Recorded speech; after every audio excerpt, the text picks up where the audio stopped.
Here, sitting on the banks of River Salza in Salzburg. Well, I have some company here from the past.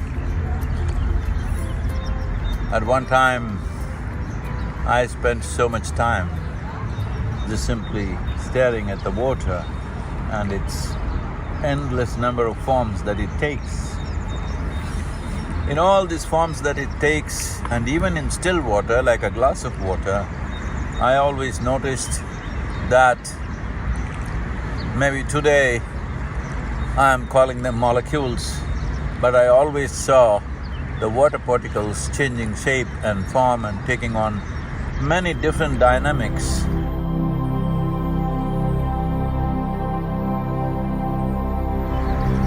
Which people thought was crazy. But here at Salzburg I have some company. There was Victor Schallberger in early 20th century who spent a lot of time watching many aspects of nature, in that water being one important aspect. And he spoke about it elaborately, out of which many designs were made as to how water behaves when it's moving. For a superficial observer, it's just moving, that's all, if you pay enough attention.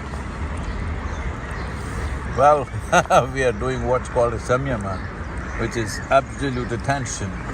If you pay that kind of attention, not only the form and the energy that the water exudes, the aliveness of the water and the molecular dynamics of the water, which is continuously changing, depending upon which the water behaves differently in different lives, differently in different human beings, how you treat it.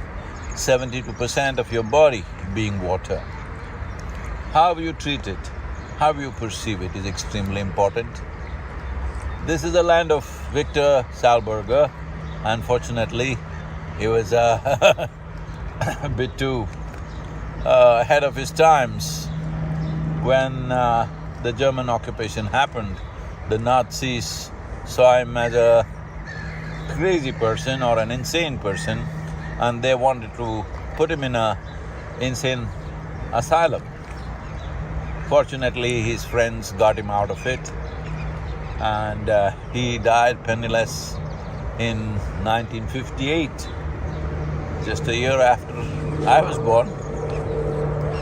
And here we are, because my own observations of water created many things. One thing that really resonates for me is when I watched river water flowing, I saw many sizes and shapes of ellipsoids forming and unforming themselves, and how they were exuding energy.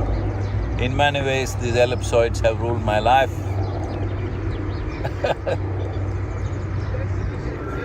It's very difficult to explain without being termed crazy. This is the whole problem. Those who are stuck in the structures of logic, any deeper delving into creation looks crazy to them. After 1,000 years, they come to the same things. But here we are. I would like to honor Victor Schallberger for his observations, unfortunately his troubles of the day, for everything that he went through. But today, at least a small segment of people are recognizing the significance of his observations, the profoundness of his observations. That's why I said many things are recognized 1,000 years after it is done. This is the unfortunate situation. At least in future, we must create situations where new things are welcomed. It doesn't matter how crazy it looks. This doesn't mean everybody can come up with a crazy theory of their own, but everybody should pay attention. If we had paid attention, enough attention. Did I have to do this Save Soil movement? Everybody would definitely know that soil is a super living entity. Something that's alive, something that's throwing life out with such exuberance, we can even conclude that it is inert. This shows how we are trapped in the structures of our own logic. Pay attention and be alive to the soil, because without soil being alive to you, you would not be alive. Save soil. Let's make it happen.